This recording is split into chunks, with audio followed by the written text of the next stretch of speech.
Hello दोस्तों, welcome to बचपन tales. आज की कहानी एक हृदय स्पर्शी घटना। सुबह सूर्योदय हुआ ही था कि एक वयोवृद्ध डॉक्टर के दरवाजे पर आकर घंटी बजाने लगे। सुबह सुबह कौन आ गया? कहते हुए डॉक्टर की पत्नी ने दरवाजा खोला।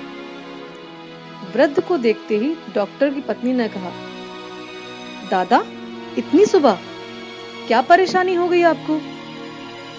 वयोवृद्ध ने कहा, मेरे अंगूठे के टांके कटवाने आया हूं डॉक्टर साहब के पास। मुझे 8:30 बजे दूसरी जगह पहुंचना होता है, इसलिए जल्दी आया। Sorry doctor. डॉक्टर के पड़ोस वाले मोहल्ले में ही वयोवृद्ध का निवास था। जब भी जरूरत पड़ती वे डॉक्टर के पास आते थे, इसलिए डॉक्टर उनसे परिचित थे। उन्होंने कमरे से बाहर आकर कहा, कोई बात नहीं दादा, बैठो। बताओ आपका अंगूठा कैसा है? डॉक्टर ने पूरे ध्यान से अंगूठे के टांके खोले और कहा कि दादा बहुत बढ़िया है, आपका घाव भर गया है, फिर भी मैं पट्टी लगा देता हूं, कहीं पर चोट ना पहुंचे। डॉक्टर तो बहुत होते हैं, परंतु यह डॉक्टर बहुत ही हमदर्दी रखने वाले व्यक्ति थे, बहुत दयालु थे। डॉक्टर ने पट्टी लगाकर पूछा, दादा, आपको कहां पहुंचना पड़ता है 8:30 बजे? आपको देर हो गई हो तो मैं लेकर चलूं? मैं छोड़ देता हूं। वृद्ध ने कहा कि नहीं नहीं डॉक्टर साहब, अभी तो मैं घर जाऊंगा, नाश्ता तैयार करूंगा, फिर निकलूंगा और बराबर 9 बजे पहुंच जाऊंगा। उन्होंने डॉक्टर का आभार माना और जाने के लिए खड़े हुए। बिल लेकर उपचार करने वाले तो बहुत से डॉक्टर होते हैं, परंतु दिल से उपचार करने वाले बहुत कम होते हैं। दादा खड़े हुए। तभी डॉक्टर की पत्नी ने आकर कहा, दादा, नाश्ता यहीं कर लो। वृद्ध ने कहा कि ना बेन, मैं तो यहां नाश्ता कर लेता, परंतु उसको नाश्ता कौन कराएगा?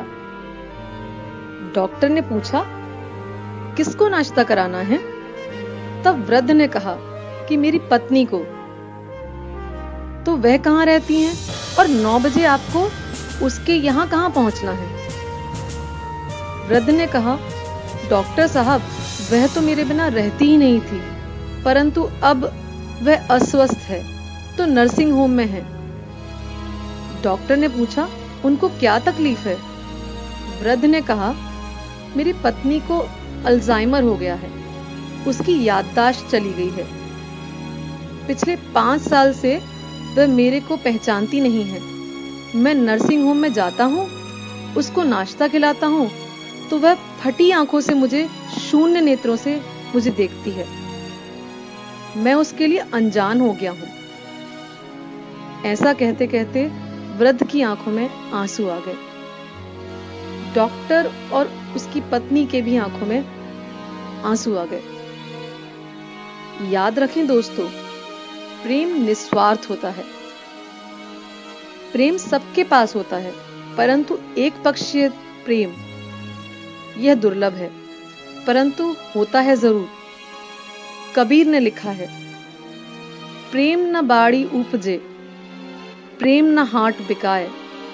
अर्थात प्रेम बाजार में नहीं मिलता।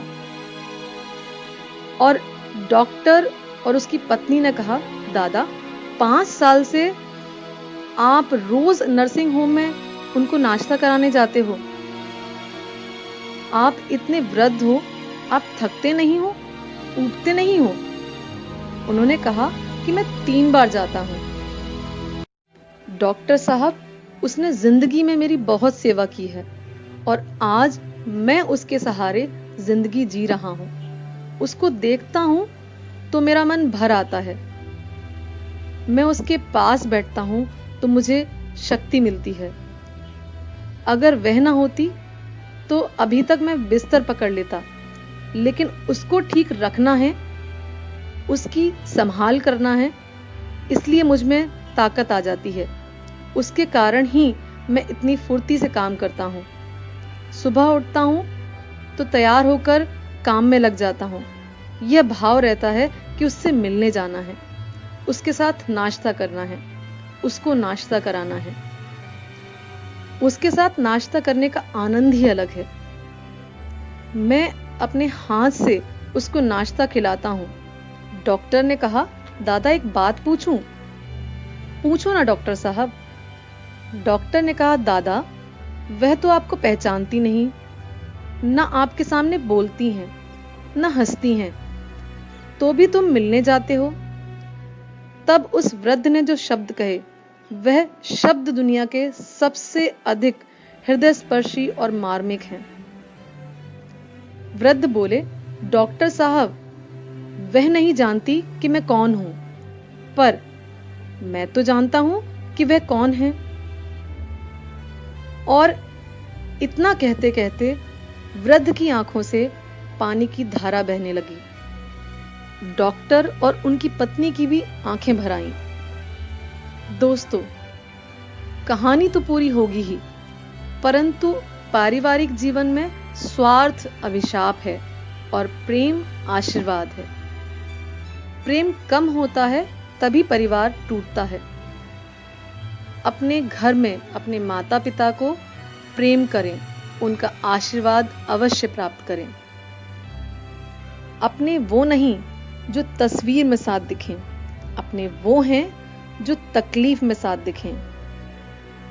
इसलिए सदैव प्रसन्न रहिए, जो प्राप्त है वही पर्याप्त है। इसी आशा के साथ आपसे विदा लेती हूं।